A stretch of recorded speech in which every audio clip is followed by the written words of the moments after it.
കേരളത്തിൽ കഴിഞ്ഞ മാസം ഇതുപോലൊരു കേസ് നടന്ന് ഓർക്കണില്ലേ? മലയാള മനോരമ പത്രത്തിലാണ് ആ വാർത്ത വന്നത്, ചാനലിലല്ല. ചാനലെടുത്തില്ല അത്.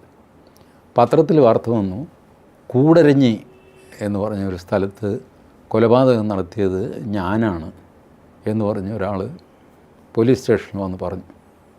അപ്പോൾ അവർ റെക്കോർഡ് നോക്കി കഴിഞ്ഞപ്പോൾ ശരിയാണ്, കൂടരഞ്ഞിൽ ഇയാൾ പറഞ്ഞ ഡേറ്റിന് ഒരു കൊലപാതകം നടന്ന് അജ്ഞാത മൃതദേഹം പോലീസ് ഡിസ്പോസ് ചെയ്തിട്ടുമുണ്ട്.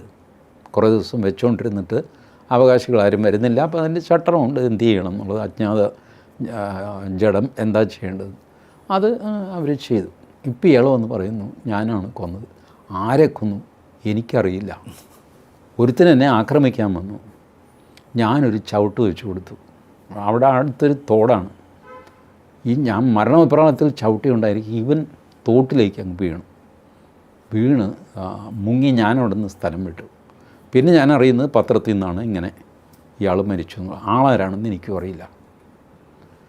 അത് കഴിഞ്ഞ് അടുത്ത ദിവസം അയാൾ വീണ്ടും അടുത്ത വെളിപ്പെടുത്തൽ നടത്തി. കോഴിക്കോട് വെള്ളയിൽ കടപ്പുറത്ത് ഇന്ന ദിവസം ഞാൻ കൊലപാതകം ചെയ്തു, ഞാനും വേറൊരുത്തരും കൂടെയാണ് ചെയ്തത്. പോലീസ് റെക്കോർഡ് പരിശോധിപ്പ് ശരിയാണ്, അന്നും ഒരു അജ്ഞാത ജഡം കടപ്പുറത്ത് നിന്ന് കിട്ടിയിട്ടുണ്ട്. അതാരുടെയാണെന്ന് അറിഞ്ഞുകൂടാതെ ഡിസ്പോസ് ചെയ്തിട്ടുണ്ട്. FIR ഒക്കെ ഇട്ട് അവിടെ വെച്ചിരിക്കുക. പഴയ റെക്കോർഡ് നോക്കിക്കഴിഞ്ഞാൽ ഇയാൾ പറഞ്ഞത് ശരിയാണ്. ഇയാളുടെ അനിയൻ രംഗത്ത് വന്ന് ഇയാൾക്ക് ഭ്രാന്താണ്. ഭ്രാന്തൻ ഇങ്ങനെ ഇത്ര കൃത്യമായിട്ട് ഇതൊക്കെ പറയുക ഇല്ലല്ല. അപ്പോൾ അതിപ്പോഴും, പക്ഷേ അതിന് ഒരു ട്രാക്ഷൻ കിട്ടിയില്ല ആ വാർത്തയ്ക്ക്. കാരണം ആ കൊലപാതകത്തിന് അമ്പലവുമായിട്ട് ബന്ധമില്ല. ഈ കൊലപാതകത്തിന് എന്തെങ്കിലും ഒരു ബന്ധം ഒരമ്പലത്തിൻ്റെ അടുത്താണ്. സാധാരണ പുഴക്കരയിൽ അമ്പലം ഉണ്ടാകുന്നതാണ്. അപ്പോൾ എന്തെങ്കിലും ഒരു അമ്പലമായിട്ട് എന്തെങ്കിലും ഒരു കണക്ഷൻ കിട്ടിയിരുന്നെങ്കിൽ അത് വാർത്ത മനോരമ പത്രത്തിൽ നിന്ന് മനോരമ ചാനലിലെത്തിയാൻ. ബട്ട് ചാനലുകാരനൊരു പക്ഷേ പത്രക്കാരനോട് പറഞ്ഞു കാണും, എടാ എന്തെങ്കിലും ഒരമ്പലം ഒരു ബന്ധം ഉണ്ടാക്ക്.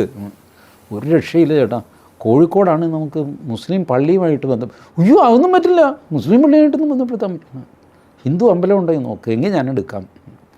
അങ്ങനെ മനോരമ പത്രത്തിൽ ആ വാർത്ത മരിച്ചുപോയി. 2 കൊലപാതകത്തിൻ്റെ. കൊല ചെയ്തത് ഞാനാണെന്നൊരുത്തം വന്ന് പറയുന്നു, എന്നിട്ടും മുന്നോട്ട് പോകാൻ പറ്റുന്നില്ല. ഞാനാണെന്ന് ഒരാൾ വെറുതെ പറഞ്ഞു കഴിഞ്ഞാലൊന്നും അയാളെ പിടിച്ച് തൂക്കിക്കൊല്ലാനൊന്നും വകുപ്പില്ല.